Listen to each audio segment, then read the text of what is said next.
ये जो भ्रूण हत्या है, गर्भ हत्या है, बहुत बड़ा पाप है। आप लोग अज्ञान के कारण इसको ध्यान नहीं देते, इसे खिलवाड़ समझते हो।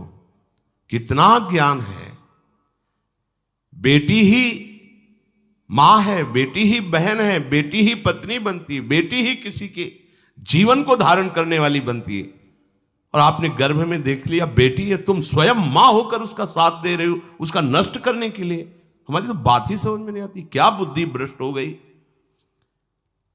अगर पुरुष का इतना महत्व है तो बेटियां ना हो तो तुम्हारी कौन सी गति होगी, सोचो जरा।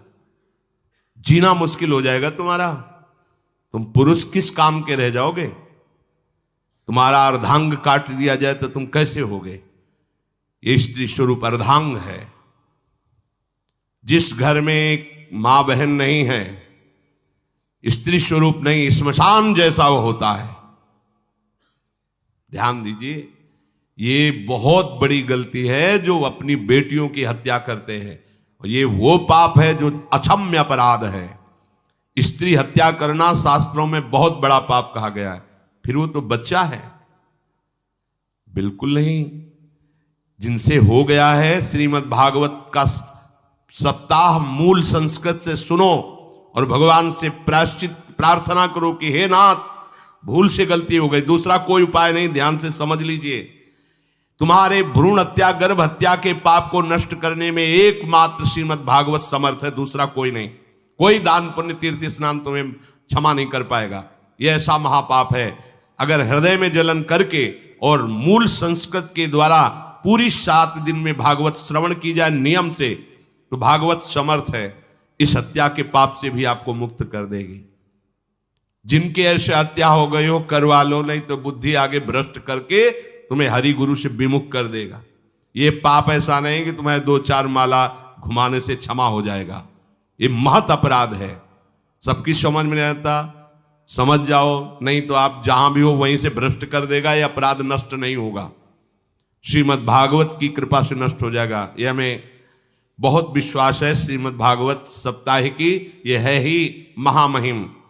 प्रेत योनि को प्राप्त धुंधकारी को सीधे भगवत पार्षद स्वरूप देकर परम पद में आरूढ़ कर दिया। केवल 7 दिन की मूल संस्कृत एक भी श्लोक नहीं छूटना चाहिए। अगर सप्ताहिकी का पारायण हो तो इस भ्रूण हत्या, गर्भ हत्या से भी निवृत्ति मिल जाए। हम लोग जब कष्ट भोगते तो भगवान से कहते हैं हमने तुम्हारा क्या बिगाड़ा। भगवान ने नहीं बिगाड़ा, तू खुद देख क्या बिगाड़ लिया अपना। करो पापाचरण। अब देखो, हमने तो जीवन में कोई पाप नहीं किया और कितने गर्भ हत्या की है, कितनी खिलवाड़ समझे हो। ये बिल्कुल भयावह चीज है। आप लोगों को नहीं, हम बार बार इसीलिए कह रहे कि भयावह वस्तु है, तुम्हें बहुत ऊंचाई से घसीट के भ्रष्ट कर देगी। बहुत होश में हो, भूल के कभी ऐसा न करना जहां तक हमारी आवाज पहुंचे, जहां तक सुनाई दे। गर्भ हत्या मत करना, संयम से रहो। इस तरह का व्यवहार मत करो कि तुम्हारा मनुष्य जन्म ही व्यर्थ चला जाए।